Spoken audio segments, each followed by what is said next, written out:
Olá! Hoje a nossa conversa vai girar em torno de um tema bem profundo, mas que às vezes é tratado de forma superficial: o despertar espiritual. Exatamente. E a base para essa nossa reflexão de hoje, um, ela vem de um diálogo. Um diálogo que ocorreu durante um atendimento espiritual. E é muito importante deixar claro, né, que a privacidade da pessoa envolvida foi totalmente preservada. Totalmente. Nós omitimos todos os detalhes pessoais. O que importa aqui é o foco nos ensinamentos que são universais e podem auxiliar a todos no caminho do autoconhecimento. Perfeito. Então vamos começar. A jornada, muitas vezes, ela tem um ponto de partida bem físico, né? É um chamado de atenção do nosso próprio corpo. Sim, um desconforto, às vezes uma lesão. Isso.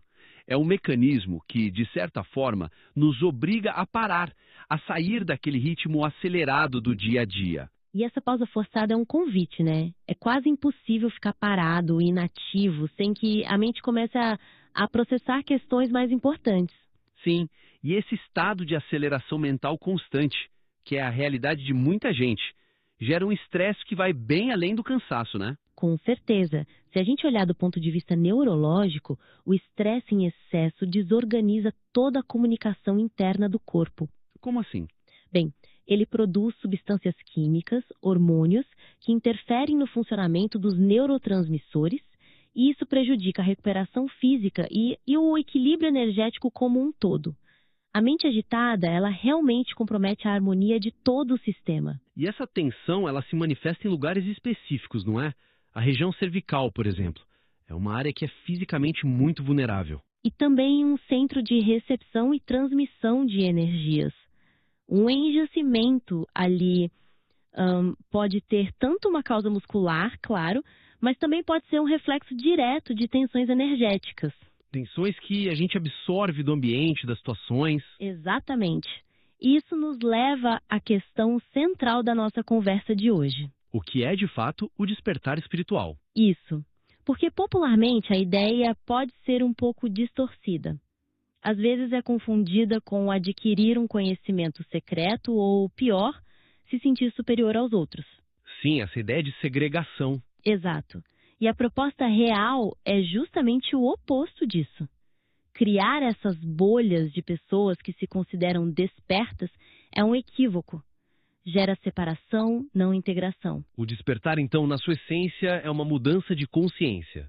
Uma mudança profunda. Profunda é a compreensão de que não somos seres isolados.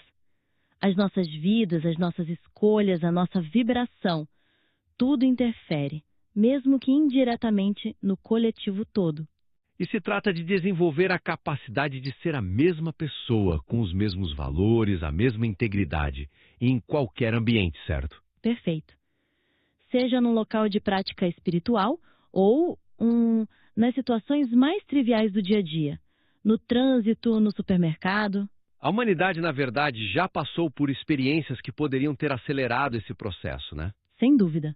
A pandemia recente, por exemplo, foi uma oportunidade imensa para a gente desenvolver mais união, mais respeito. E o fato de ainda haver tanta divisão só mostra como o despertar coletivo é um processo lento e desafiador. Muito. Ele exige que cada um entenda que é parte de um todo e que precisa das outras partes para poder evoluir. Ninguém evolui sozinho. E isso me leva a um outro ponto. Um dos primeiros sinais práticos desse movimento interno é um impulso de ajudar, de servir. Sim, a caridade. Mas aí é crucial analisar a intenção por trás da ação, não é? A verdadeira caridade, ela não pode ser uma ferramenta para o ego. De jeito nenhum. Se o ato de ajudar serve para que a pessoa se sinta boa ou se sinta melhor que as outras, ele perde o seu valor espiritual mais profundo. Então qual seria a sugestão? É sair do automatismo. A caridade não é dar o que nós achamos que o outro precisa. É buscar entender a real necessidade daquela pessoa. E às vezes é algo bem diferente do que a gente imagina. Exato. Às vezes um alimento que pode ser guardado é muito mais útil que uma refeição que precisa ser consumida na hora.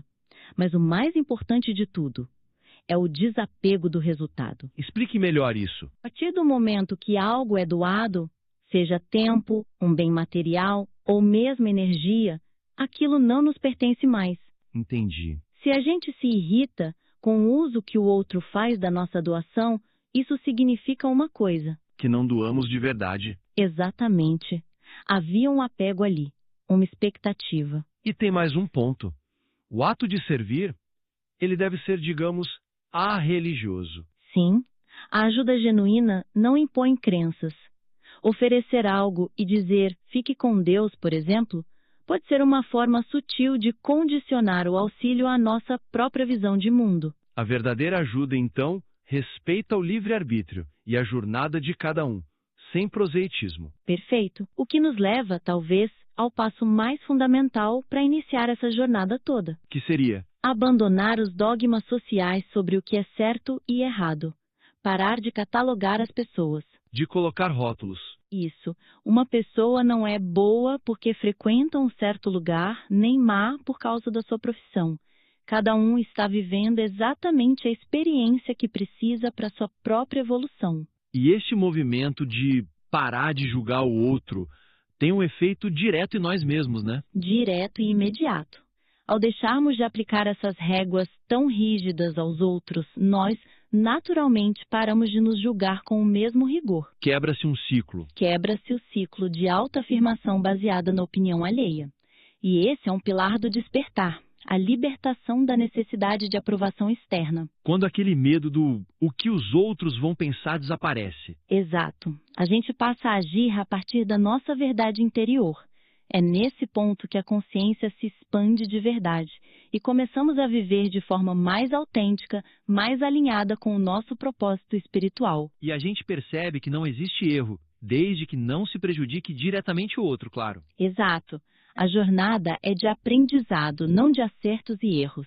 Então, para resumir o que conversamos, o despertar espiritual é, acima de tudo, um processo íntimo. Íntimo e de expansão da consciência. Ele se manifesta através do não julgamento, do serviço desinteressado e da integridade. E não por meio de rótulos ou da participação em grupos específicos. É um caminho contínuo. Exige prática, autoobservação e, acima de tudo, a compreensão de que, bem, cada ser humano está em um degrau diferente. E cada jornada é única e valiosa. Exatamente. Esperamos que esta reflexão tenha sido útil em sua jornada de autoconhecimento. Se este conteúdo ressoou com você, nós o convidamos a explorar outros diálogos em nosso acervo e também a compartilhar estas perspectivas com quem você acredita que possa se beneficiar de uma reflexão sobre a espiritualidade.